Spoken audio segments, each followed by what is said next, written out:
Hello, welcome to the Cabin Boy Knits Woolcast, coming to you deep from the city of Toronto. This is Christopher. And this is the other guy. You know me. We just came back from a long weekend in Rhinebeck, and we want to talk all about it. We're going to talk about woolen folk. And the New York Sheep and Wool Festival. And there was a Woolen Affair. So sit back, grab your favorite drink, and we'll tell you our stories.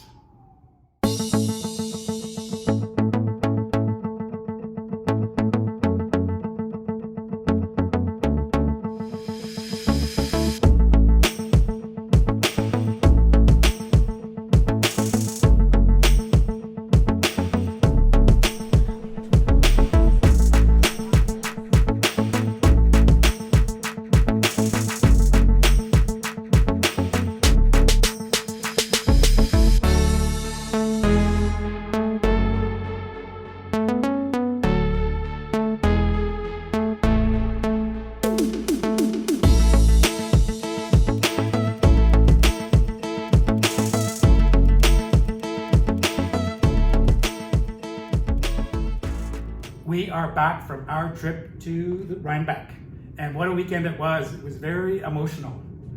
It was, as many festivals, there's a lot going on, a lot to see, a lot to do, a lot of people to talk to, and it was overall a fantastic weekend with Some highs and curveballs. lows. Yeah, I'd say a few curveballs. Before we get into that, why don't you tell me what you're drinking? Oh, today, okay, so I don't have my usual cup. Because we're not in our usual spot. Somehow this one had my name on it. Drama Queen. Oh, Yeah, that suits you. and my coaster, and you're just Cabin Boy Knits. Well, this is when my hair is a little darker, but yeah. Yeah. And then, why do I get this coaster? That's Queen backwards. And why are you King? that's pretty obvious. I'll take Queen. I'll take Queen, Drama Queen. Well, I think we'll get into that when we talk about Rhinebeck or the New York Sheep and Wool Festival. Okay, sure. Can I mention this? Sure. Because, we usually have a little something on the table, some, freshly picked wild flowers or some organic thingy material that we dye with. This was a gift Very nice. over the festival, Wow. and it's a beautifully knitted pumpkin. It's gorgeous. It's gorgeous. It's gorgeous, and it's from Tina. I hope I got that right. Tina, thank you. Thank you very much. That's really nice. I know. Yeah, perfect. When Now, you that'll just look go great. somewhere and someone gives you a gift, it's beautiful. I love it. So that's our Yeah. little token of, that's our little, October pumpkin and a little memento from the festivals we were at. Yes. I just noticed our background. We've got the crotch of Oh my- Superman in between Oh, us. is that what that is? Thanks for pointing that out. Yeah, It's an arty version of Superman. it's really good. It's great. Yeah, it's fantastic. It's Yeah. very well done. Okay. By a friend Artin Sen of yours. Yes. Yes. Kruger. Yes. Yes. Not Freddie. No, he's not Freddy Krueger. Did you know that he also did one of Wonder Woman? I haven't seen that one. And Katy Perry bought it. Well, how come I didn't know that story? Ricky Kruger is the artist. He's really, really He fantastic does guy. this. He's got a real good take on this modern form, all art form, all his own. Yeah, because he does style. it painting and with magic marker. But you know what's interesting? He insists on delivering all of his art himself. So I wonder if he got to fly to see Katy Perry when he had dropped to it have. off. I'm sure he did. Yeah, Well, we'll have to reach out to him and ask him. we'll have to. But we're getting way off track. I know, and Katy Perry, I mean, my good friend who is a hairdresser. Oh, I forgot about that story. And his billionaire client, when she had her 50th, now I'm getting mixed up between her 50th birthday or her wedding. The wedding, my friend didn't have a date, and I'm like, hello, you've known me for 25 years. We met when we were 12. And so he didn't take me, but Katy Perry was one of the performers. And then on her 50th birthday, they completely rented the Verdicchio Bridge in Italy. Oh my gosh, why am I drawing a blank? Where in Italy is the Verdicchio Bridge? I've never been. It's not Venice. It's not Venice. It's in Florence. Florence. Famous A room bridge. with a view. Famous bridge. They took possession of the whole bridge. They had fireworks, and the Italian tenors and Elton John sang at the birthday. Okay, before we move on from that So story, Katy Perry and Superman. before we move on to the next story, I just want to add something. You mentioned that your friend didn't take you to the wedding. I'll tell you why. I'll tell the viewers why he didn't take you to the wedding. Because he took Jamie to a wedding, I think it was his sister's wedding earlier, and Jamie ended up in all the photos, basically. So whenever Oh my gosh. Jamie heard the I camera don't come out, know. he just happened to be staring at the camera. It was he was in all the photos. It was in my prime of my, former career. Modeling career. And for some reason, I'd be over here just shooting the breeze, and all of a sudden, I'd be like, oh, is there a click over there? There'd be a flash over there. And it was hysterical. I don't even know. But the next day, because we had spent the night, and the photographer was still there, and he uploaded a bunch of we went over dozens of photos just on the big screen. And we're going through them, and it'd be like, I don't care if there's the 6 main people here, like the groomsmen or the bridesmaids and the bride, and then whatever reason, right over here, it would be, or then it would be right over here, and then it's the mother and father and whoever at the table, and then I happen to be over here, and then I was like, That was my your face blue appeared steel. everywhere. It was hysterical. It was so comical. Yes. That was your blue steel phase. Yes. One look. One look. Okay, let's get into it. There's been a ton of talk on Woolen folk. And so we've got viewers all over the world. So some of you may not have heard of Woolen folk, so we want to talk about that. And we want to give the Cabin Boy Knits version of our experience. And Yes. So just for those of you who don't know, Rhinebeck is a huge weekend. So it's an event, basically the New York Sheep and Wool Festival. It's so popular, they get about 20,000 people on a Saturday and maybe 15 to 20 on a Sunday. And it's really, it's huge. And it's in a fairground, lots of sheep. And we've talked about it for, I think we've got a couple of episodes. Yes, dedicated and directly to it. it's along the Hudson River outside of New York City. Yeah. So it's in upstate New York along the Hudson River. Beautiful, beautiful area. Beautiful drive there. We drive there, a few hours drive, several hours drive. Rhinebeck, and Rhinebeck is the town, so people just call it Rhinebeck. Yeah. It's in the town of Rhinebeck, but it's the New York Sheep and Wool Festival. Yes. And Yeah, because it's so popular, yes. a number of festivals have started around it. Yeah, like offshoots. Offshoots. So because Indian Tangled, Cake, and Woolen Folk. Kikapalooza, yes. Yeah. So we went to Woolen Folk last year. Blew our mind. It was an incredible experience. Yes. It was magical, right along the river, and the setting was very good. It was just, and they're a newer festival, and one of the newer festivals that is this the third year? Third year this year, Third year. second year when we went just first time. when we showed up, you don't know what to expect. You just show up, you think, okay, one of the offshoots. They're just smaller little, let's call them boutique festivals. They're great curated. The Kikapalooza with some wonderful vendors. Indian Tango, we've been to both of those in the past. But Woolen Folk last year was the first time oh, wow, this isn't what we expected. It was wonderful. I don't think we had any expectations. And Well, no, but you used a good word. You said magical. That's how I felt. It felt it was I magical. just remember Well, why did you use that word? Well, I just remember coming down and the setting, and you could see the twinkling lights because it was all lit up with this, the strung lights under these old turn of the century, the last century buildings. It was former brickworks. So they had the structures were still there. Some of them with the walls gone up, but they had the roofs and metal beams, and then you could see the water. So the light, the water, and it was sort of just all down. It was just lovely, lovely, lovely. And then going through was so spacious and airy, and there was musicians, and we danced, we laughed, we hugged, and we had a wonderful time. Yeah, it was wonderful. And also you mentioned this, but just curating the vendors, wow, it was fantastic. They had a great selection, very diverse slate of vendors. It was terrific. Right, and here's the thing, because the New York Sheep and Wool Festival, there's a waiting list because it's a phenomenal Someone has to die festival. basically for you to get in.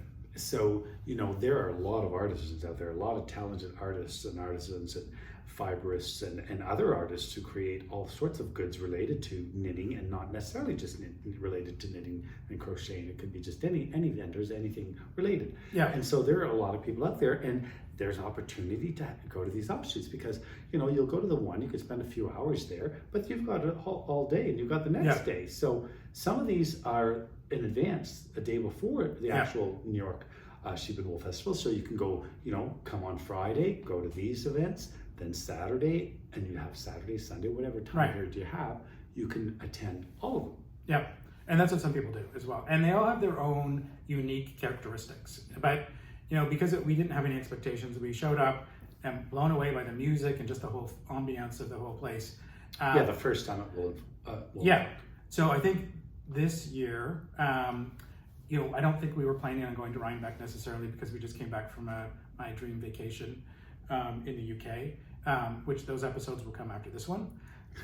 Yes, and we've got 3 of them. Yes, and so, you know, just financially and because of vacation, stuff like that, we weren't planning on going to Rhinebeck. However, Woolen Folk reached out to us and said, hey, would you be interested in doing, sitting in the podcast podium and have a it's sort of chat. like a meet and greet or a Q&A. A Q&A with someone else. And they'll invite, you know, people who are like what we do. Yeah. Podcasters, YouTubers, to just come and meet and greet and have a chat. Yeah. And so we thought, sounds great, sure. For sure. I love meeting new people and we like talking to people, and sometimes we have a lot to say. Some of us have a lot to say. But anyway, so we were all in on it. I definitely wanted to be a part of this experience. I wanted to recapture the magic that they had in 2022. And so we said absolutely yes. And to sweeten the pot, we were amongst some amazing people. Yes. Tony is absolutely phenomenal and entrepreneur and just incredible. And that's who we got to sit with. That's who we got to sit with. Yeah. And our interviewer. Yes, was Lewis. So that was really interesting too. But I'll get to that in a second. We haven't seen him in no, we haven't seen years. Him. No, we haven't. Yep, that's great. And then Adela was there as well with hubby, and so Lola Bean was represented, and I don't remember. Caddy Jacks, yes. And she had someone special there. Was it a designer? Amy, from Scotland. Yes. Who was her special friend and guest attendee with so they sort of paired us up. Yeah. And they throughout the day they had these sessions, which was great. So we got to the why. So basically the reason we went was because it had a phenomenal experience in 2022 and just, you know, everything we wanted to recreate that magic that was there. We were going to be amongst some amazing people, and it gives us access to the US market. We do a lot in the Canadian market and a lot of festivals in Canada. So this gave us a podium to talk about it. How many people give the podium to natural dyers? Doesn't happen very often. That's right. We like to promote our art. Well, and breeds of sheep talk and all that stuff. And the breeds of sheep. We love to educate. We love to talk about the different wools available out there. Yeah. Other than the ones that start with the letter M, we like to promote a lot of other wools to say, hey, have you tried this? Because we dye it naturally and feel how soft and squishy, and it's got a whole bunch of other elements, and guess what type of sheep it is, and then we talk about that, and I think people like it. Well, and along with the cap and boing, it's you know, being up on stage, I think our story, our Canadian story. Well, and then the Indigenous lens of it as well. Like, yes, we did. How many times does an Indigenous person get that type of access? So that was, that's right. We talk about the history of natural dyes, which go back centuries. Yeah, they go back for as long as people could realize they could get a color out of a plant, and they started, you know, using it, you know, on their face as for different ceremonial purposes, or whether it be, you know, any kind of painted their bodies and their faces, and then applied that to cloth when they started wearing clothes, I suppose. Didn't they start wearing clothes? Aren't they the ones who? Anyway. Yeah. So we like to educate, and we like to be a part of that, and we get to meet a whole lot of new people. And then there's usually a public Q&A, which you'll get to be able to interact with people, and they could ask us anything they want. Okay, so we've set the background of that. So this was our experience. So we arrived on Thursday. One thing we didn't mention was we weren't compensated for it financially. Because usually when you give a talk at a festival, there's a fee that's attached to it. But this one, you know, was really, when we were deciding on this, you have to believe in the festival, you have to believe in the people that are there and what they stand for. And so we were all in on this one, and we wanted to be part of the experience. So we went along with my son, Devin, and we showed up on Thursday night, and Woolen folk said to us, you know, you're free to have dinner here. Yeah, we're which was invited. super nice. We were invited to the meal. There was a dinner. Yeah. So we got to experience that. Yeah, and we also got to scope out where everyone was in terms of because we knew, because that night, that evening we were able to get the lay of the land and went in and out of a few of the buildings and tents. Met a few people, but we knew the next day was when we were doing everything, correct? Yeah. You never want to you don't want to interview people when they're setting up, because it's stressful enough. We know as vendors, you're just completely focused on. Yeah, so we were just there as guest speakers and tourists. Like we weren't selling yarns. We weren't a vendor. We were just showing up to enjoy the weekend. So the Thursday night, we had a nice meal, got to chat and meet tons of people. And there was a band, a really, really good band. They were fantastic. And Jamie, I think, fell in love a couple times that night. Maybe. That's my secret. We fell in love once that night. That's for me to know and you to find out, as they say. Yes, they were wonderful. That vocalist, Colin. Here we go. Well, no. I mean, you know, you're going to look up some of his background and that sort of thing. And some of us call that stalking, but that's okay. I don't Google stalk. I don't even know how to use Mr. Google. But I did, you know, I want to hear what was some of his other stuff that he'd done. Yeah. It was a good band. And they were great. And it was good. So Thursday night was fantastic. And then we went back to our place. And then we were coming in early on Friday, because the vendors who were already set up, there was a couple of them we wanted to have a conversation with. And so we also were told, like, if you want to get, you know, the closer you want to be to the venue for parking, because it is a small town. So this is not like a fairgrounds. So it's not like if you show up somewhere and it's, you know, well, for example, the Rhinebeck Festival, the New York Woolen Festival, it's what do you call that? Like, it's a huge agricultural fair. They use those grounds for many, many events. So if you think about this just being in the local town, any little downtown town, you're gonna have to, like, figure out where you're gonna park if they're expecting several hundred people. Yes. So we parked a little ways, but we got there early for that reason. And we knew we were speaking at around 12:30, I think. So we got there prior to it opening, so that we could go around and chat with some of the vendors and some of the other people attending. But so what happened actually was we were there an hour later than we had planned on it. Were we? So yes. And so where was I? You were with us, but at least physically. So we were there an hour later, and so basically we were still there before we got opened. to a couple of the vendors prior to the show starting up. So why don't we take a look at that? Let's. We are at Woolen Folk, and it is raining outside, but we are going to fight the weather, and we're going to go out and interview some of the vendors. So let's go.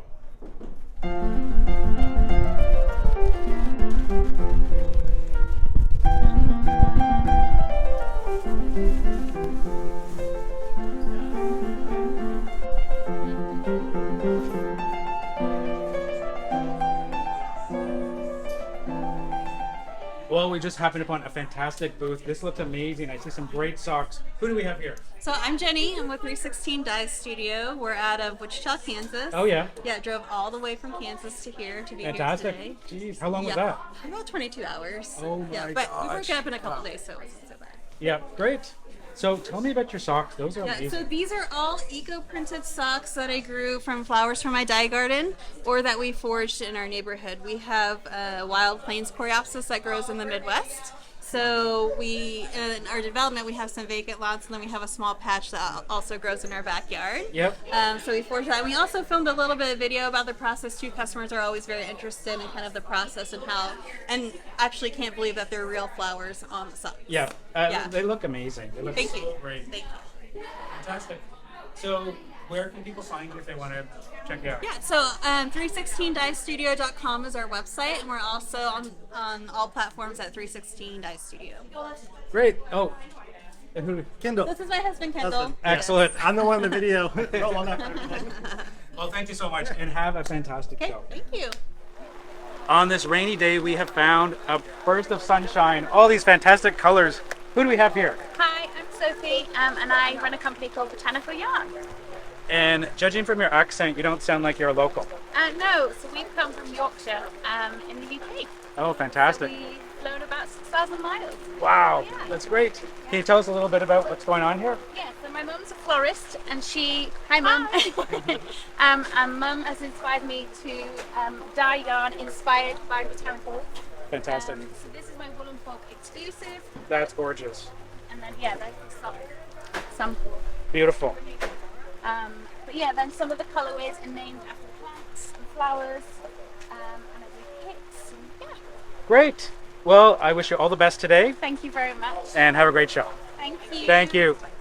Thank you. I found some stickers, some knitting stickers, and a whole bunch of other stuff in this booth. This is great. Who do we have here? Hi, I'm Augusta Donaldson. I'm the owner and designer behind Camp Stitchwood, And where are you located? Richmond, Virginia. Awesome. That's great. So what do we have here? So I do fiber and knitting related illustrations, and then I throw them into stickers and pins and all sorts of fun things that you can use to express the craft that you love to do. These are great. Those are my national park stickers, so they're all different national parks with a knitted or fiber twist put on them. Wow. So, These are fantastic. And you have cards as well? yeah, we do cards, bags, and I do some t-shirts too. Oh, great. So if people want to find you, how do they find you? You can go to campstitchwood.com and everything's on my website. So. Awesome. Thank you so much. All right, thanks. Thank you. I've found some dryness and some sunshine in this rainy day, and we have happened upon a Scottish booth. Is that correct? Is that the best way to say it? Correct, And who do we have here? You know who I am, but for the viewers at home, my name's Eva. I'm the director of the Scottish Yarn Festival and the Scottish Folk Producer Showcase. Excellent. This looks great. So what's going on here? Thank you. So we are here to champion Scottish wool in general, but also to promote the events that we do. And just within the last couple of months, we have launched our own custom yarn brand. So this is wool with Scottish provenance. It is 80% Shetland and 20% Cheviot. It's available in 4x and DK, and it's on our website, so you can buy it now, and we ship worldwide. That's fantastic. That's great. So nice. So what's going to be happening through the day? We're here just spreading joy in Yes. general, I think. Yep. So despite the weather, you can find a warm welcome here. We've got some meet and greets starting with Amy Palco and Rebecca Clow, who's the Creavea, and then we've got Irina from Fibre Chats. She's going to be here later Excellent. on in the afternoon between Good. sort of 2 and 3, and then the grand finale, saving the best till last. Calvin Boy Knits. Oh, wow. And the other They're going to be guy, here too. Oh, fantastic. Rumour has it. Yeah, you might be a little surprised by the other guy this afternoon. So, so great. Well, thank you so much. And Really thank you appreciate for it. stopping by our booth. We'll see you later. See you later. This is the booth that just keeps on giving. So who do we have here? I'm Katie. I'm also known as Soooo, and I'm a dyer, spinning teacher, spinner, etc. The entrepreneur in Scotland and supporter of the Scottish Yarn Festival. So. And where in Scotland? I'm based in County Kildare, which is Where's that? about 10 miles north of Stockholm, Oh, excellent. Great. about an hour away from France. Yep. Fantastic. So what are you holding? These are my babies. Your babies. My babies. So Eva and I both actually coincidentally had our own yarn brands created at the same time. Oh, yes. At the same mill, completely by accident. Wow. So I had a yarn base of British VFL, Scottish Shetlands, sorry, he's getting wet. Scottish Shetlands and grey British alpaca as well, but I'm also a hand dyer. So I've dyed my base whereas Eva's full bin, blended etc. by the Fantastic. It looks great. And how do people get a hold of you if they want to find out more about you? SeaMcDeely.com. Okay. It came from a joke. So the name's weird, but it's spelled my last name's Seal. And so growing up I was like seaweed. And when I got my first spinning reel, my friend said, "What are you, like seaweed or something?" And it's stuck. So Oh, that's great. Well, thank you so much.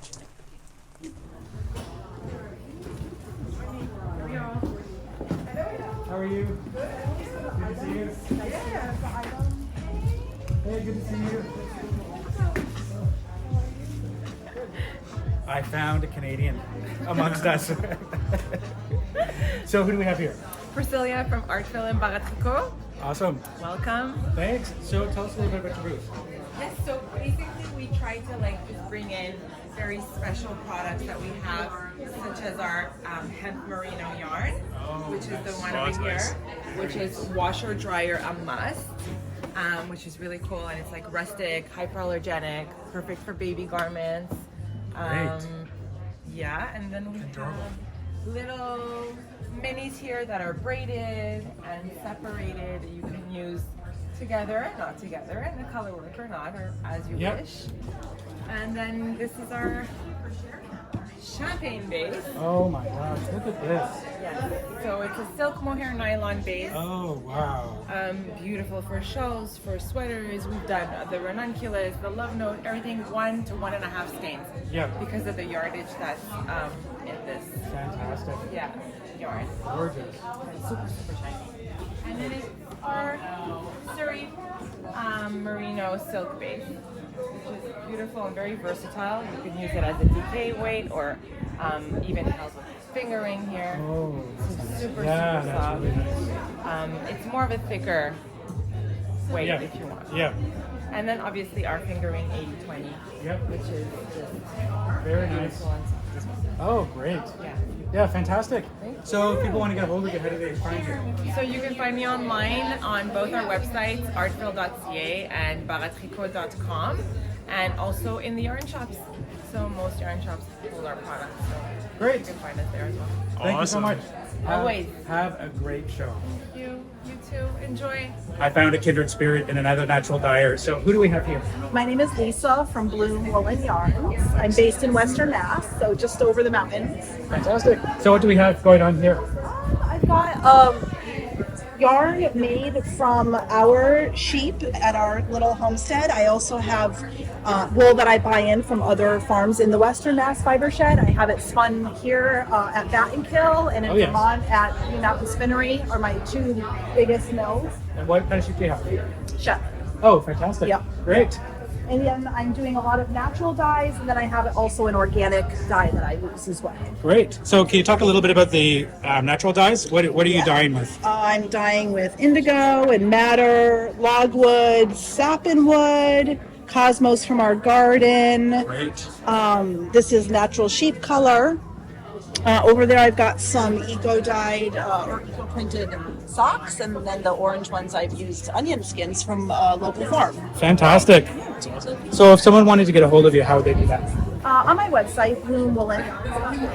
Excellent. Well, thank you so much. Thank you. And have a great show. You too. We are at Knit the Rainbow. And who do we have here? My name's Austin Rivers, and this is Amy Hazura. Fantastic. Can you tell us a little bit about Knit the Rainbow? Yeah, so Knit the Rainbow is a nonprofit organization. We collect handmade knit and crochet winter wear from volunteers around the country, and then we distribute it in New York City, New Jersey, Chicago, and Detroit for homeless and at-risk LGBTQ+ youth.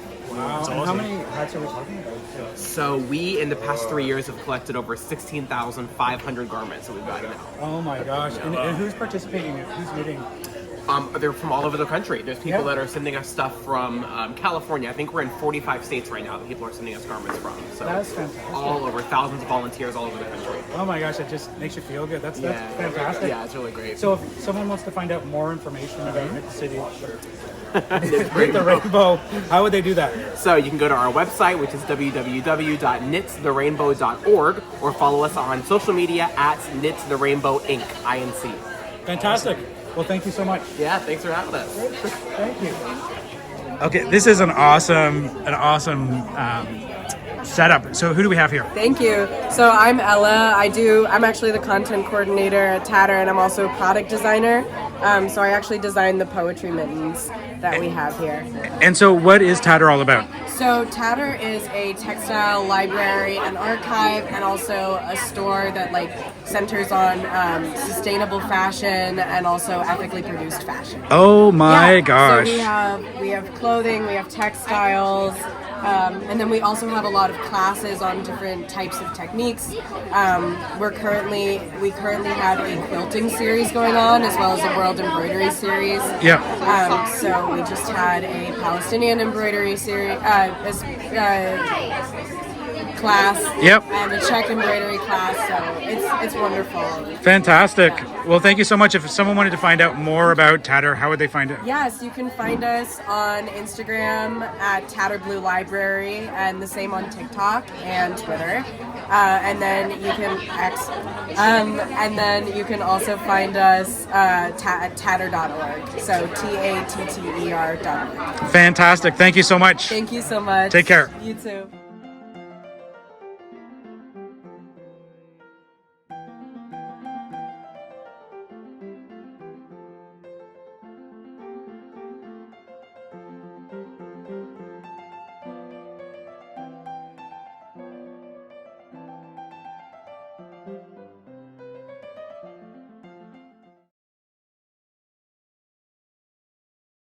After we did the some of the interviews, Well, you went around. Yeah, with what was Devin. I doing? I have no idea. Oh, you were probably talking to the guy from the band in the green room, and so I don't think so.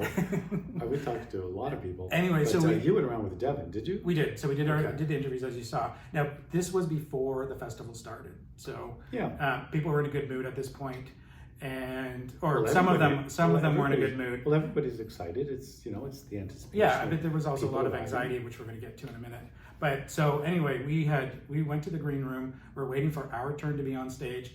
And for those of you who don't know, I love speaking, public speaking. I love it, love it, love it. I get to do it in my real job, my other job, You do and that. Yes. and I speak at all kinds of conferences and stuff like that. I love doing it. I feed off the people in the audience, and it's one of my things that I definitely get off of them. And I'm, for those who don't know, I'm relatively shy. You're so shy. Oh my gosh. I am shy.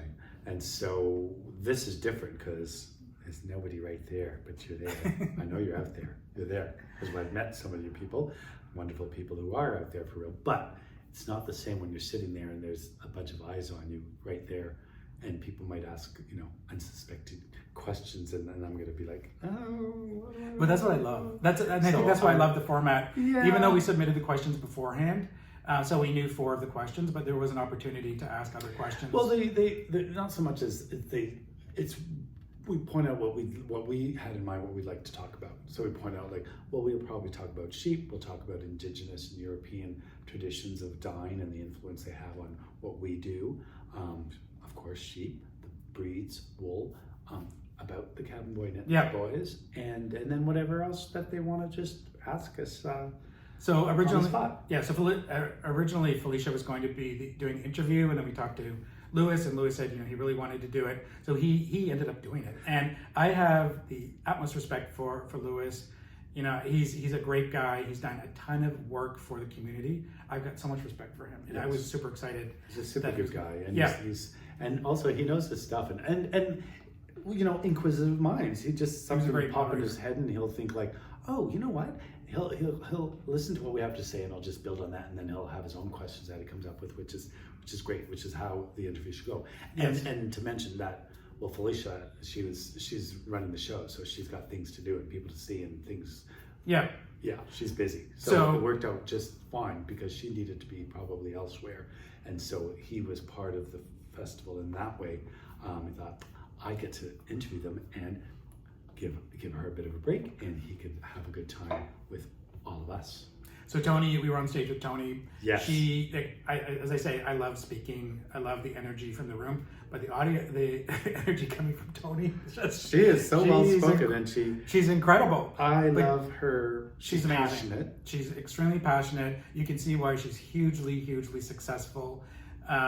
She's knowledgeable. She's incredible. She knows her stuff. And so it was an honor to be on stage with the two of them. But so we did the talk, and then we left the stage. I was still buzzing. It's like being a shot of adrenaline. I was loving it. I was in my happy space. And by this time, by this time I think it just started raining, because it wasn't raining early in the morning when we were there. No, it was raining though when we were talking, because the whole tent filled up with people, which is it's much better for a speaker to speak to a room full of people rather than 5. Whether they didn't know who we were or not, they were coming in the tent. I just told myself that they I were here remember, to hear us. a lot of people on the edge of the tent, because you could see where the rain's coming down off the edge of the tent, so they were just inside. So they just a lot, and then still people coming and going into I think a lot of people were just trying to get indoors at Yeah. that by this point, because a lot of people going back and forth between this main building and tents further this way. But yeah, we had a nice crowd. Yeah. So it ended. We left and we were heading back to the green room, and Yes. there wasn't a lot of people by that time around us. Our talk was, I think it was an hour. It was supposed to start at 12:30. I think Started it later. started about Yep. 12:40 or something. But roughly the doors had just opened at noon, correct? Yes. So basically it was like 1:30. 2 o'clock. No, 1:30. Between Probably 1:30 closer. I don't know. Yeah. So anyway, we went to the green room. I don't think we went the full hour. I remember Okay. it was a little shorter, so whatever. Yeah. So anyway, we went to the green room. Yes. And then packed up our stuff, and then the photographer said, "Oh, I'd like to interview Yeah, the you." videographer. He was videographer, He was yes. videotaping much, so he said he'd like to have a little chat with us and Yeah. have a little bit of an interview and get our take on why we were there and Sure. and what we thought about the festival so far. Yep. So this was right after our talk. I was still buzzing. He interviewed us. Said we had a fantastic experience. It was great. Well curated vendors that are out there, and giving a voice to natural dyers, indigenous perspective. All wonderful things. Yeah. I mean, no one would have ever guessed how it unfolded. So Devin, my son, basically said, "Dad, let's go. I want to go to one of the vendors because they've got a bunch of stickers, and I wanted to pick up some stickers." So I said, "Sure, let's go." I wanted to pick up some yarn for socks, which I'll get into in a minute. And so we went over to the first building. It was packed. It was packed. There were still people flowing in. So when you think about it, they opened it at 12. Yes. 12 o'clock, and it was raining. Everybody wanted to go in the building, and we know what the building looked like. It was one floor, the main floor, and then on the 5th floor. And on the 5th floor, it was an elevator, which you would never have gone on. I did. And I think stairs. it only took... There's stairs. It's only 5 floors. Yeah, only For 5 some. floors. Okay. For those who can Let's- reach over the stairs. Yes. So And let me just finish with the I'm still elevators. having this issue, but I still took the stairs. Yeah, I'm so... not doing an elevator. So the elevator is basically for 2 people. So you would never got on the elevator to begin No, with. how many realistically? How many I have people never. should Okay, fit in here's there? the thing. On Thursday night, we tried to go up in the elevator. It never showed up. So that was then my not. so then Saturday Friday was impossible. You couldn't get there because you couldn't move inside the building. So I took the stairs up later on in the day, and I think I'm in pretty good shape. I have a history of as a nationally ranked runner. I think I'm in better shape than a lot of people. I was tired going up, and so just think about a lot of people. There's no way they would have made it up the stairs. But anyway, getting back to my story. So we went over to get the stickers, to get the yarn. We could not get in the building, and I said to Devin, "There is no way we're going into this building." There was no control, and people just kept packing it, and you could see through the windows. People were like this; they couldn't move. It was horrendous. Well, you could move. I mean, No, it's you just- could not move. It was just crowded. Your shoulder to shoulder. Jamie, you were literally. I went through it. And it was shoulder to shoulder. you were claustrophobic. There's no Well, no, I way. didn't go back Even there. as a vendor, you would have been insane. Like you couldn't have handled it. There's no way. Basically, it was too crowded, so we went for lunch and had lunch at a Mexican restaurant full of people that from the. But the reason we went to the restaurant was because we went out. We thought, let's just get something to eat. The food trucks were there. It was pouring rain. There was nowhere to sit and eat under a cover. Oh, that's so true. we said, forget it. Well, you could have brought it back to the main tent, probably. Yeah, but it was then, packed. No, there were too many no- people. There were still people lined up for the food, and we thought, I wasn't going to stand in the rain for. So forget it. So we went up to the street, walked along the street, finally got into a restaurant, which was great. Then we came back. The rain had stopped by that time. Did it? Yes. For a little bit? Because I remember we were talking to a few people that are coming on the boat cruise with us in 2025, and we didn't have an umbrella over our heads. But then the rain came back. Oh yeah, because I remember I was like, but it was one of those where it comes and goes. I was doing that all day, so I close up the umbrella. Yeah. So and then the next thing you know, oh shoot, there it goes again. Pop it up. So then we were supposed to be at the Scottish Wool Festival, Fibre Festival at 3:30. And so it was basically, am I boring you? No, I'm not having, I would have needed a coffee and it's not coffee. So our gig was basically show up there and basically do a meet and greet and also talk about the festival and all that stuff. She was there to promote. Eva. Eva was there to promote the Scottish Festival, which we had met. Which I just said. Right. I'm repeating it because you were all over the board. That was my take on it. Anyway, I didn't think I got what you were saying. Okay. Like, we're supposed to be at the Scottish Festival to talk about, like, we were there as meet and greet as well. So anyway, because we had met her in Perth. We met her in person for the first time. And some of us met her a couple of years before that. We met her before that in New York as well. Yes, so you met her a couple of times, and we met her when we were just on our other little getaway. So anyway, we were supposed to. I wanted to promote it. I wanted to promote on our Instagram channel where they were going to be and whatnot. And Eva kept sending notes saying we still don't know where we're going to be.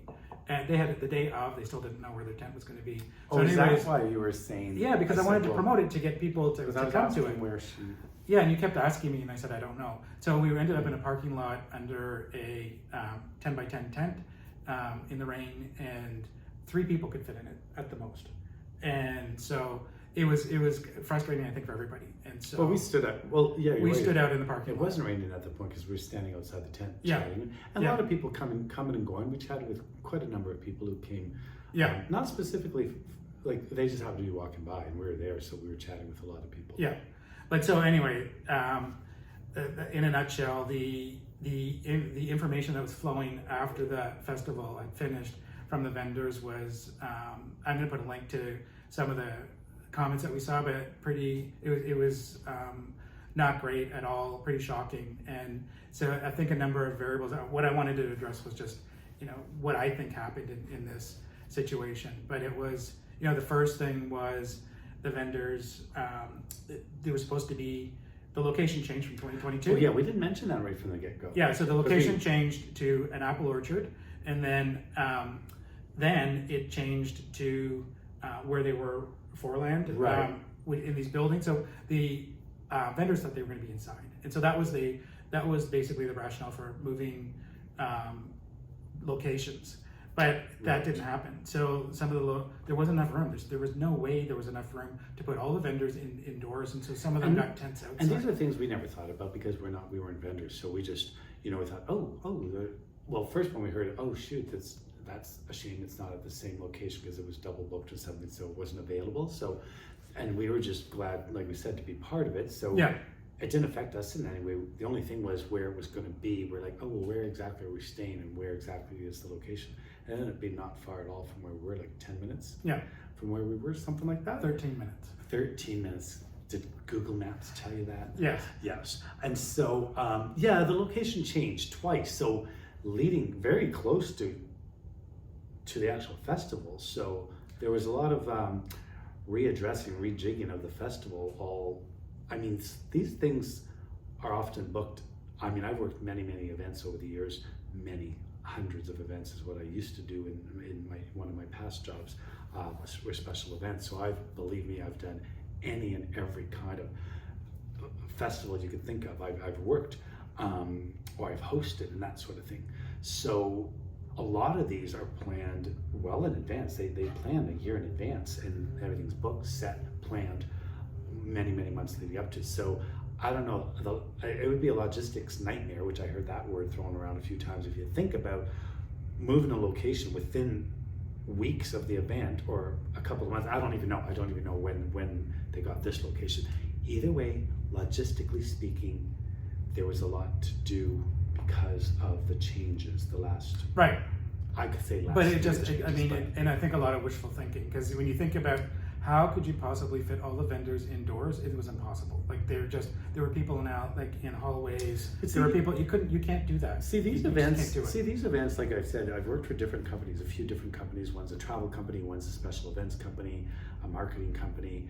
And like I said, oh my gosh, like I can't even describe some of the events in it, whether it be car show, whether it be, it could be, oh gosh, I did one where it was like encapsulators and these huge machinery that, let's say one of their main clients, one of the customers I worked for, one of their clients was L'Oreal, so it was filling vials of, so machinery, anything.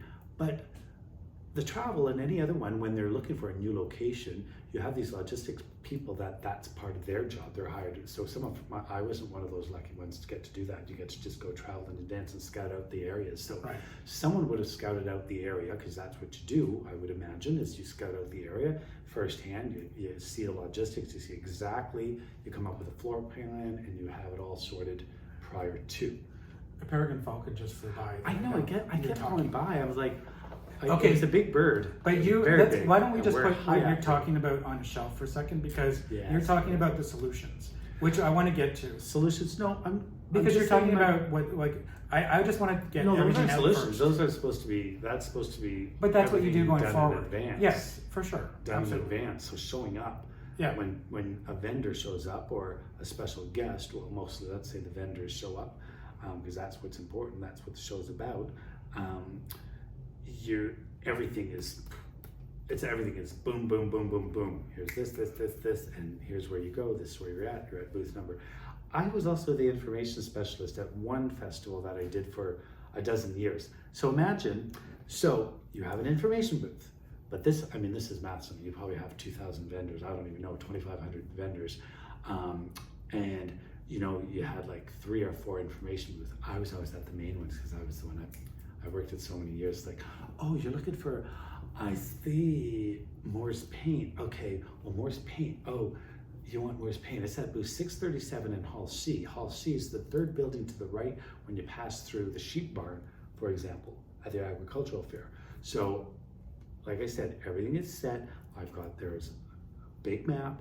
I know the map by heart because I've done this for years. So I've memorized hundreds of the vendors. Plus, as the years go, and just like here, you assume that the vendors will be in the same location as they were last year, but because it's a new building, you're not finding them, because let's say even Rhinebeck themselves, or even Cape Palooza, for example, smaller ones, where it's like, oh, let's go see Yasmin. Oh, well, remember last year she was over here around the corner, over in that corner, and you assume, because if you like your spot, you'll keep your same spot year upon year, so you could find, and that's why, as the information specialist, everything is set in stone, numbered, rows, halls, directions, and that's what I'm there for.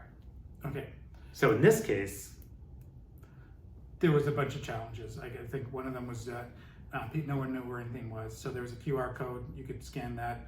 It would tell you that so-and-so was in a tent. But I think the problem was I didn't use it. Oh. But I think the problem was that no one, well, what tent? Like there's 100 tents here. Well, I'm exaggerating, there weren't 100, but Yeah. just like it was very difficult to tell. But there were 3 things that went wrong, I think, from a vendor perspective. Okay. And the first thing was just the vendor signed up for one thing and they got something else. So basically, the provisions of the contract weren't met because part of it was because talking to some of the people. this is because all the vendors that we've talked to, and basically the issue is, again, one of them was that they moved different. You can't possibly deliver all of the requirements if you're moving locations and you're not equipped to deal with the rain. The second was the rain. Like, we know, going to festivals all over the world, that when it rains and you've got buildings, people go to the buildings and they very rarely go to the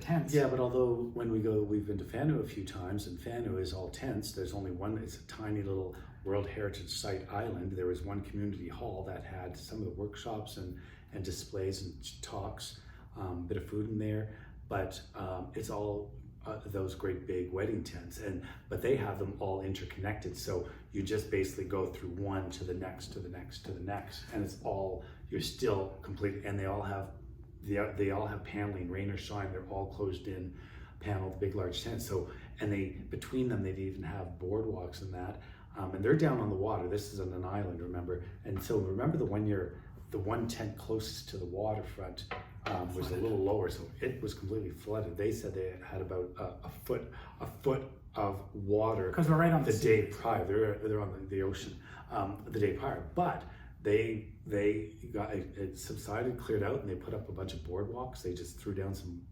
planks and boardwalks throughout and going from one building to over the muddy areas. But you still, like I said, the buildings were interconnected, so you didn't go from one tent to the other.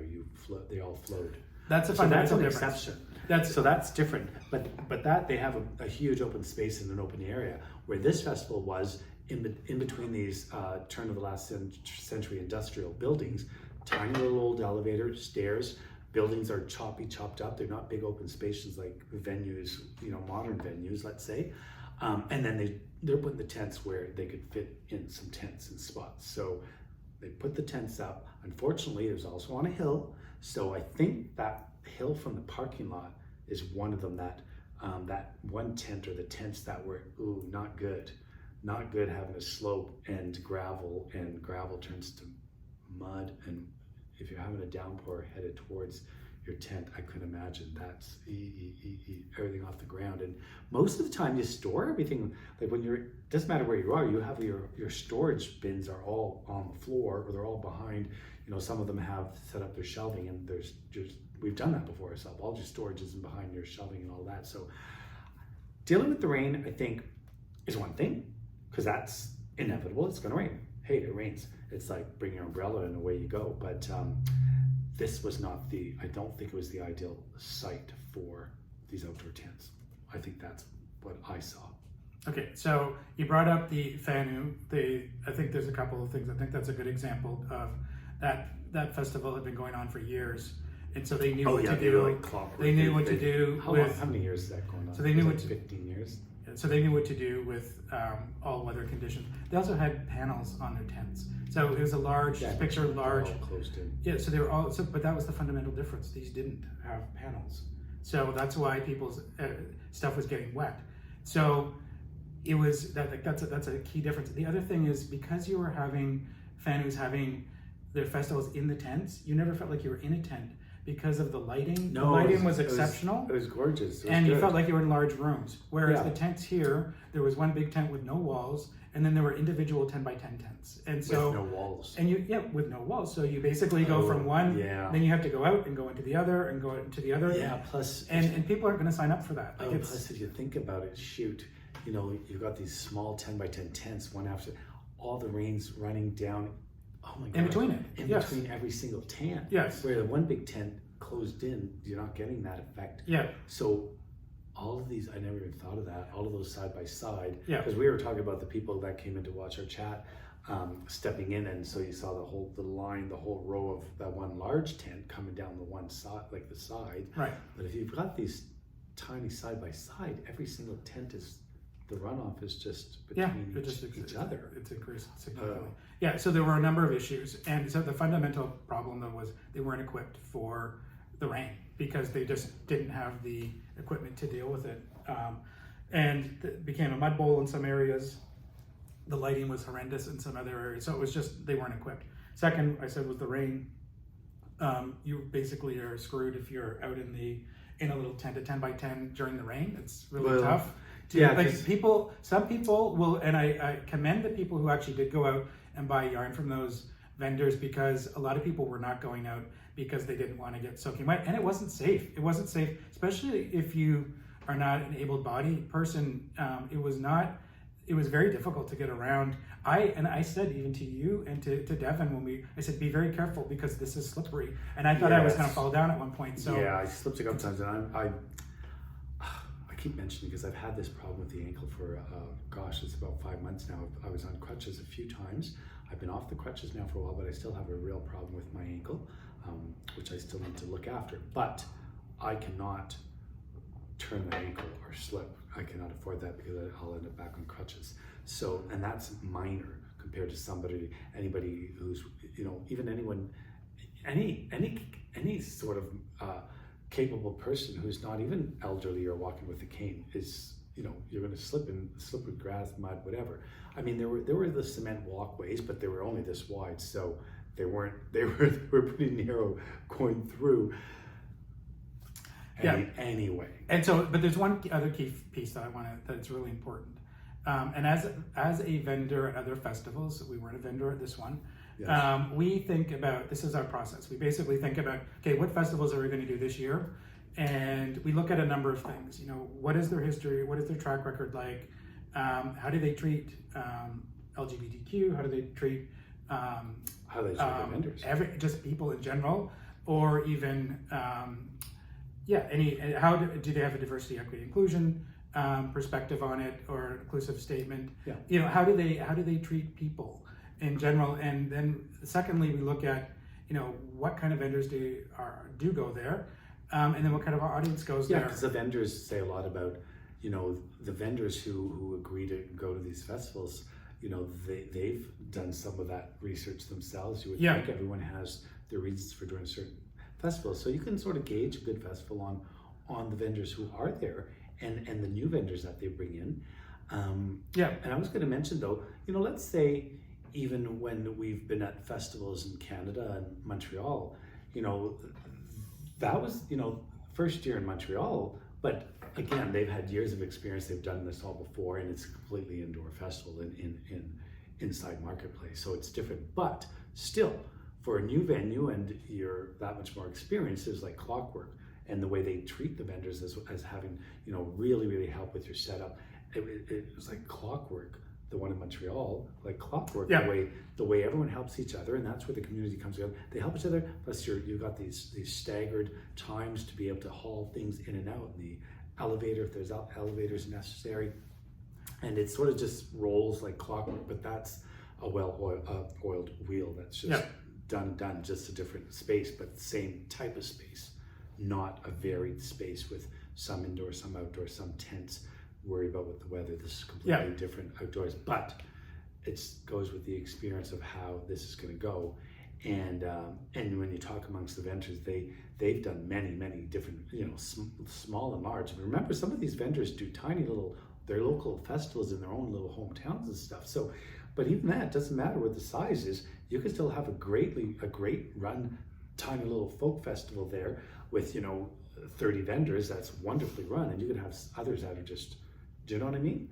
So yeah, we do our research, and if we think that you know, and we've attended, we'll attend the festivals prior to and decide like, oh, that'd be a great festival. Maybe we should think about vending there. Yeah. So the other variables we look at are what is the cost associated with it? Because if we're going to travel, you have to look at like PEI, for example. You have to look at, you know, when we travel a far distance, you have to figure out gas money, lodging, food, and is it worth it?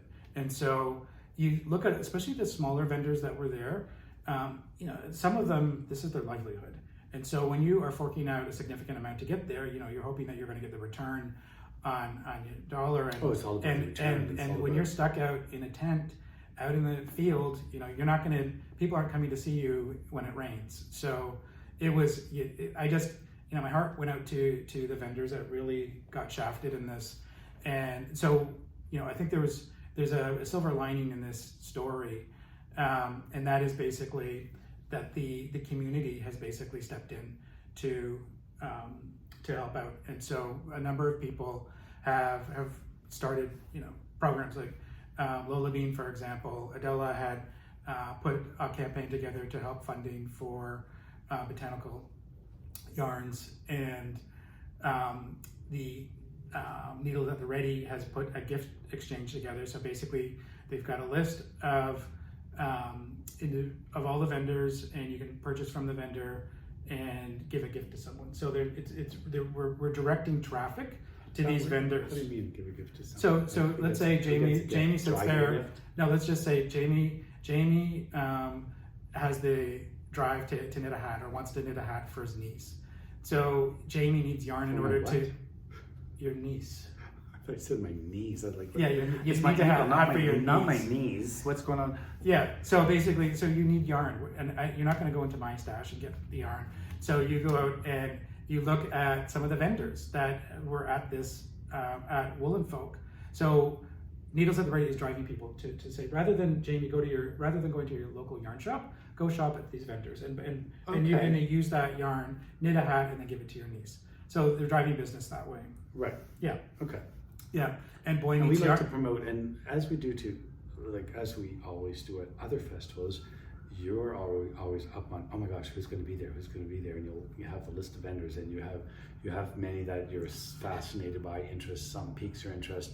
Wonderful people, you may have seen them online, you may have met them briefly online, or whatever it is that drives you to them. You're like, you've got a list of like, oh, these are for sure go-to people I want to meet and see what they're all about and see what they have. And then also you want to see everything and just browse once or twice. You do it 2-3 times over before you do any purchases. Yeah. So you do a lot of your research, and you'll know your stuff heading into it. Yeah, and so Boy Meets Yarn also put a list together. So I'm going to put a link to Boy Meets Yarn, Right. so you can go to the vendors as well. So and my help point is, support like, them. when you did your interviews earlier on, there was some that, you know, happenstance, you just happened to be going by and go, oh my God, this looks fascinating. Let's go check what they're all about. Yeah. So we try to promote that way, and promoting the way we do here by what we do on a regular basis. But we're going to be interviewing some of them as well in Yes. the future. So, and one of Exactly. them in our Scottish episode, and a couple of others in other episodes as well. So, Yes. But I will drive. But I think one of the wonderful things, though, the point of the story is that, you know, there were a lot of issues, tons of issues, but the knitting community is a phenomenal community, and people have got together and have helped solve, or to at least address some of the financial impact on some of these vendors. Yeah. Irritating me. So what would you say, so what is your overall now perspective of 2023 Woolen Folk, after having put it all into perspective over the last several days? You're seriously going to ask that question? No, like I mean, specifically- it was a really so- emotional. I think I went from extreme high to an extreme low. So, it's not good. If that's the answer. I just, you know, it was incredibly emotional, especially hearing the stories afterwards of how vendors were treated. So Yeah, that's crappy. yeah. On to a more positive story. We were at, hold on a second. I was at the New York Woolen Sheep Festival. You were not there the first day. No, I was doing my hair. So I was overworked. Bluebell Bijou was quite the, she loved the audience. I don't know if attention whore is the best word. Is it she? They? You're labeling. It's L. L. Oh, pardon me. L. E-L-L-E. E-L-L-E. Yes. They loved the audience and got a lot of airtime. Interviewed a couple of times. Interviewed for a documentary. It was crazy walking through the crowd with Bluebell Bijou. Yeah, Bluebell. I saw photos. Bluebell had quite the little outfit that Yes. Bluebell made. Oh my gosh, the outfit's gorgeous. Gorgeous. With beautiful Wensleydale, which is our new favorite yarn to dye with. If we could get our hands on it, because right now we don't have any Wensleydale, but we have some new sources that we met some wonderful Wensleydale people who have it from the UK. One. So I may have come back with a suitcase full of cones of Wensleydale. Oh, that's right. More on that in another episode. Yeah, but anyway, Rhinebeck was definitely different this year. I kept telling Devin that it's going to be packed, it's going to be crazy, 20,000 people are going to be there, but I didn't factor in the rain. So the rain definitely kept people away. You could tell. On Saturday. A lot of people there Sunday. I think it was probably more even this year. Yeah. Saturday, Sunday. I'd say so. Because there's still less on the Sunday. We went at 12 o'clock, walked right in, there were absolutely no lineups. And then even at lunch, when we went to get lunch, we walked right up and got our lunch. Last year there was over an hour. But it was late though. It was late. Until 3 o'clock. Oh, that's right, too, because I couldn't over. get Bluebell Bijou off the hill. We were there from noon until 3 o'clock. About 3:30. 3:30. She could not walk away from a camera. And then we didn't end up getting anything at the vendors. No, we walked through a couple of walking through some of the vendors and didn't really see much the first day, other than I was exhausted from being on the hill. And we need to eat. So did we go for lunch? Yeah, we went for lunch. You had the horrible pierogies and oh no, we had it there. I thought Yeah. that's when we went for lunch. Oh, that was the day. That was the next day. No, because you weren't even there, so you didn't have lunch. Right. The Bluebell Bijou was there. Right. But I'll tell you some of the things that I loved about Rhinebeck this year. One of them was that there's definitely an increase in the number of natural dyers. Yes. And so I bought some of that yarn as well. Do you have it with you? I have it. Tidal is fantastic. Tidal Yarns. Tidal. Yeah, and so these are naturally dyed. I can't remember what the base is, but I know it's a gray base. Because there's no labels on it because they're smaller. What was it? But I'm going to knit was it? Wait a minute. Was it? Oh. Wasn't it? It's not Rambouillet, is it? I'm They not have sure. the picture of the sheep. They I'm have the going to picture- send a note and ask, and I'm going to I'll put it in the notes. picture of the sheep. If I, anyway. I recall, it's at the tip of my tongue because I just remember from the feel of it and thinking, oh, okay, it was different than I expected it how to feel, but yeah, it's one we've covered before. Yes. You'll put it up. Yeah, I'll put it What up. were the colors? Do you even know? Well, this is indigo. Oh no, or was it? No. Okay. It was okay. woad. It's come back to me because we talked a lot about. This is weld. We talked about and, the weld. and woad, The or is weld it, and woad, which or weld and indigo. no woad. Okay, I'm we'll have to check. I'm almost sure because we talked about that because, you know, this is a very unusual green and, gosh, the holes at the tip of my tongue, the sheep, because we talked about this green, how vibrant it is, and that's not a green that because we haven't used enough of the weld to pull off this green, which we're going to work with weld because we had a whole conversation about it, and we need to, yes, but beautiful natural colors. Yep. So anyway, so it was meeting the natural dyers, that was fun. I always love meeting the sheep farmers and looking at the sheep. It's always an exciting, and then to see old friends as well. And the parade. Oh, the parade. Small, I love seeing. Year. I always get so excited to see the nun with the goat. The flying nun. Oh no, that's. No, but it was nice to. I think the highlight is always the people, seeing the people that we haven't seen for so long. Yes. And seeing their smiling faces and and new whatnot. people. We met so many new people. We did. We met a ton of new people. We met a lot of viewers as well, and that's always fantastic. I love doing that. Yes, it was great. Yes, yes. You picked up something. Let's see what you picked up. I bought something. Well, that wasn't there. we What? Okay, let's do this one first, and then we're going to circle back to that one. Oh my gosh. I got this. So Is it backwards up there? They can't read it. So I think most people will just recognize the bag. Loopy. But I said to Jamie Loopy that Mango. aside from his own personal dyeing of yarn, there's a yarn that speaks to him that he doesn't even know about yet. So I brought him into Loopy Mango, and he was so happy. I like fatty yarn. He likes big, fast chunky. and easy. Yes. Made for making.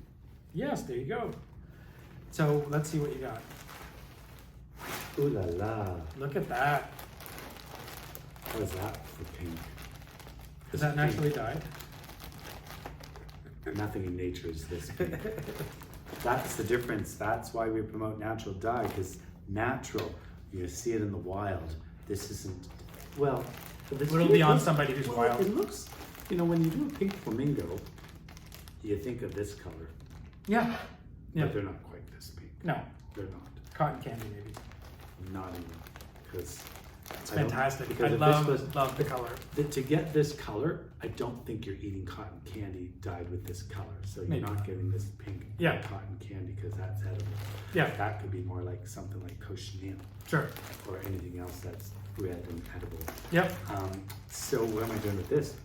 You're gonna have a look. Yes. You're gonna post Let's take a look. So I'm looking forward to. Are you gonna knit it? Are you gonna knit it, or am I knitting it? Excuse me, I knit my own stuff. Oh, you're gonna knit it? Excellent. Oh my gosh, it is so. It could be so great. Did I just say that?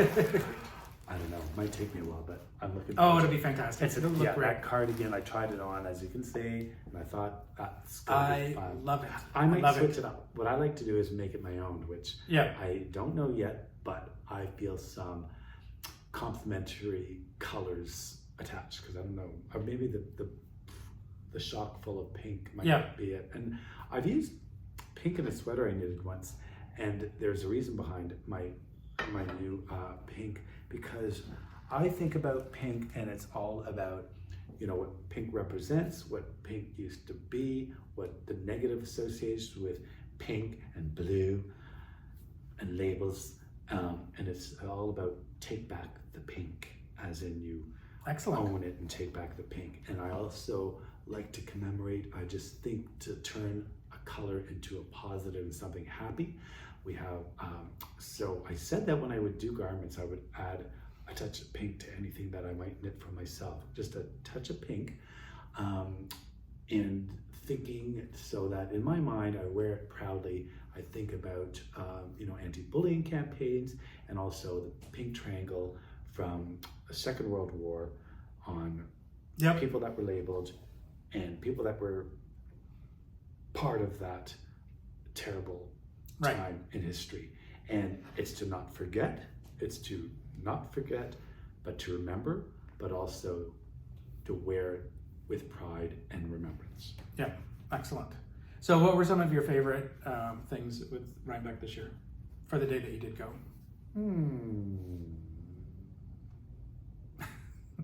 You obviously didn't enjoy it as much as I did. I did get I ended up getting... Well, you got yarn. I got apple cider donuts, fresh and delicious, right next door to where we stayed, which was wonderful. They were No, but you got them also at the fair. Huh? We had them. I think it was Ron gave you a donut. Devin and I had one, and I didn't take one because I was stuffed from. Oh, I didn't accept one. Remember? I was offered one and I didn't have it. Oh my gosh! I was all donated out. You're all donated out. Yeah. So why don't we just take the highlights? I don't know. I can't think right now. Okay, so then if you can't think what right now, you talk about your I highlights. did. I just did. Will come. I did. What were? I said the people. I went through it. The people, the yarn, the meeting the farmers, and all the natural dyers. Well, yeah, the highlights. Yeah, that's what I said. Highlights, and I'm going to agree with all of those. I also like I love going into the sheep barn because I love seeing the sheep firsthand. They're so special. Yes. I have a new love for these animals, since you'll see in other episodes where seeing these beautiful animals and some of the breeds I've talked about over these last several years, to actually see a live one. And a lot of them, when they're at these events, they're like looking like they're prepped for showtime, because some of them might be auctioned off. So they're at this is like top quality, beautifully brushed, fuzzy, and not, beautiful. I love that part of it. And the people. Yeah. So why don't we take a look?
So who are we talking to today? I'm Sydney. A lot of people know me as Squidney or Squidney Knits. I run a vintage knitting school online, so I do a lot of vintage knitting patterns from especially the 1930s to about the 1950s. That's awesome. It's a really cool, is that wood? Yeah, it's a little wooden Scotty dog. That's awesome. And the bag. Oh yeah, Oh, there we go. It's merch. Merch right there. I recognize you from the Instagram world. Tell everybody who you are. So my name is Kai. I'm Fiber by Nature on Instagram and YouTube and Facebook if you want to find me on there.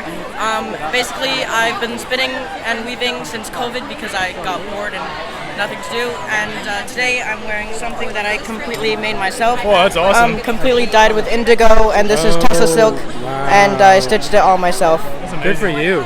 Thank you.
So the last event was a new event, and it was first time this year, hence the name new, and it was a Woolen Affair, and we didn't know what to expect. We were really, you were probably resting all day because this was right after, it was a Saturday night, it was right after we spent the day at Rhinebeck. So Yes. we were exhausted. You have no reason to be exhausted because you didn't do anything that day. And what do you mean? Well, it was just Bluebell Bijou, Devin and myself at the Rhinebeck. I don't know what you did all day. So anyway, we were tired and we thought, well, we're going to go because Mayak invited us. Yes. And Neutrino also invited us as well. And so we went, and it was amazing. It was amazing. It was so much fun. It was like an oasis. It was on a farm, and I get so excited just thinking about it. But it was this fantastic barn. You walk into the barn. We walk past a couple of the food vendors, and then you get into the barn, and it has lounge chairs. It has a bar. It has a live band. It was amazing, and happy faces. Band, wasn't it? Yeah, but filled with happy faces. You danced there as well. I did dance. I danced. It was a good time. And with my dance partner from last year. Yes, I know. And, so which one was it? Was it Andrea or Allison? Do you remember? Oh shoot! And you better get it right. Andrea and Allison. Paper, scissors. I'm feeling Andrea, but I don't know now. It's Allison. And the sister's name I remember because my friend I was going to say Andrea. my friend of 50 years is Andrea. So Andrea, I'm almost sure is a sister because I said, I'll remember her name because she's Andrea's Allison. Yeah. I better be right, or she's not going to dance with me next time I see her.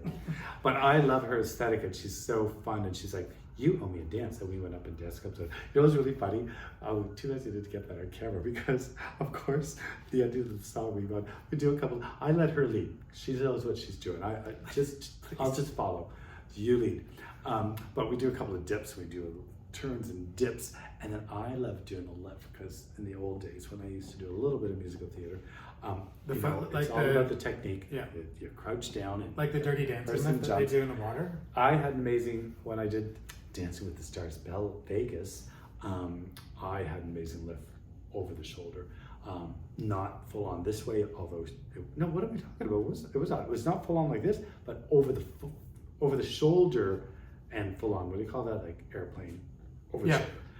But I lifted her up, and as I lifted her up, I look, there's those giant lampshades this big And it was right above. So when I lifted her up, her head disappeared in the lampshade above her head. I was like, whoa. And the whole people were laughing. It was hysterical. So when we had another dance, we stepped aside because I thought, okay, let's do this lift again properly where you're not wearing the lampshade. Oh my gosh. It was a good time. We Yes. had cocktails, we went down, there was a bonfire, we went outside. That felt to me like it was just completely social. It felt like I could have been anywhere in any city at a social event with cocktails and food and music. And everybody was relaxed. Like Everyone was relaxed, and we got smiling, laughing. It wasn't business. We didn't talk about. It wasn't Cabin Boy Knits. It was just Jamie and Christopher. I feel just hanging out with people and just it was just a total social mingle good time. It was fantastic. Yeah, loved it. It's going to be a hot ticket next year for sure. It sold out this year. It's going to sell out very quickly. And they mentioned how they like to keep it just quaint and nice that way because it's great. It was not overcrowded in the least. It was beautiful. It was just a lot of room to move around, chat, meet people, indoor, outdoor, food, good food. Yeah, and there were two vendors. Oh, the food was amazing. And the vendors. So two vendors. One was Mayak, Paula from Mayak, and I have her yarn right here. Really nice. This is gonna look fantastic together. This. Well, this is gonna look amazing together. Yeah, beautiful. She's amazing. And she's so wonderful. She's amazing. We did a whole thing which I love her. had all about her experience and what she does, and she's a wonderful, wonderful lady. Yeah. So it was really good to see her. She was vending, but we still had a chance to have a good chat. And Brooklyn General Store was also there. They were also hosting. Catherine. Yes. And Libby Enemy Yarn was there. Yes. And so was Amy. She was there as well. She always has a smiling face every time we see so her. happy to She's see her. always Happy. such a good I mood. like her. She's great. But the four of them put on, well, 4 groups put that on and did an amazing job. It was a great collaboration. Oh my gosh, and it was was so really, wonderful. really well done. Yeah. One thing that we forgot to talk about, which I just want to grab up now, is just the knitting that I was doing right here. Woolens and Nosh. So I'm knitting a sock.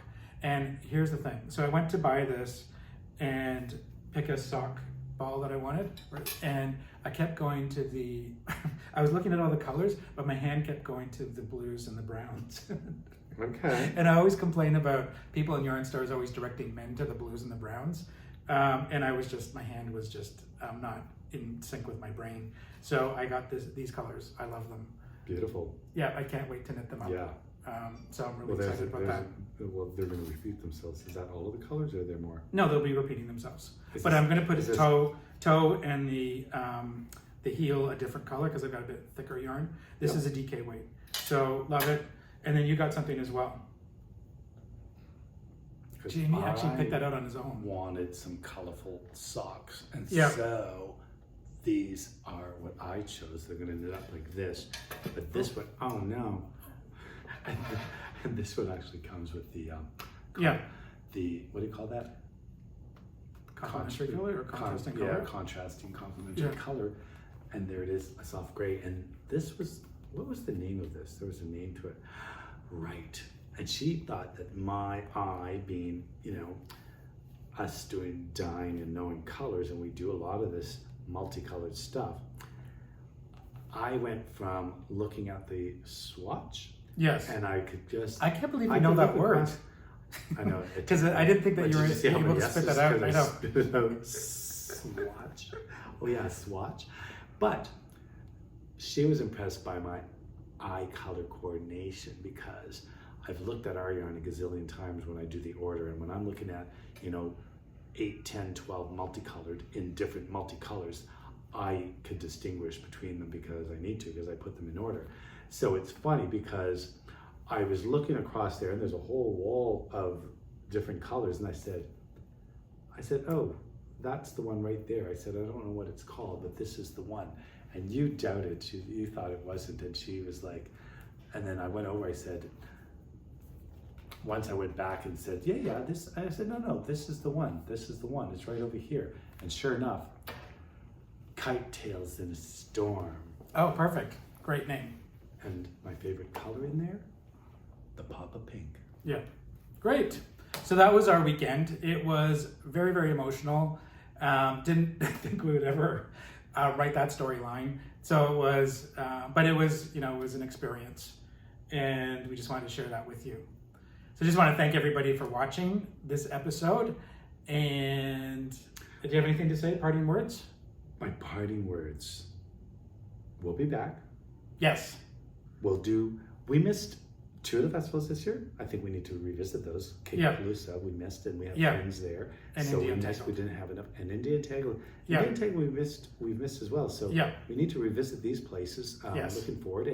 And who knows, maybe next year there'll be a new pop-up because it's ever expanding. And so we look forward to see what 2024 brings, because we're winding down towards the end of the season. We're already end of October now. So this is sort of I guess Rhinebeck's been our kind of end of season thing, hasn't it? Yeah.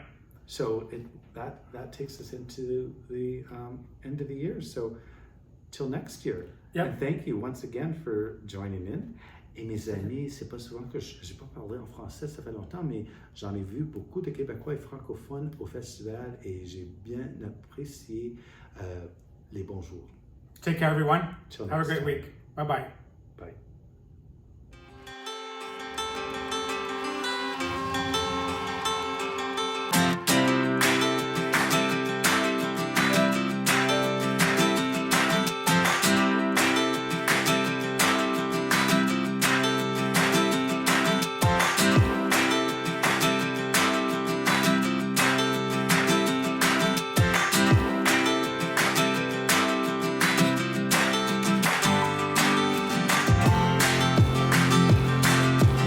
Soft in my nose.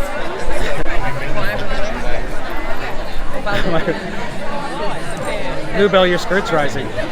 Stop. Gonna use it to fart about.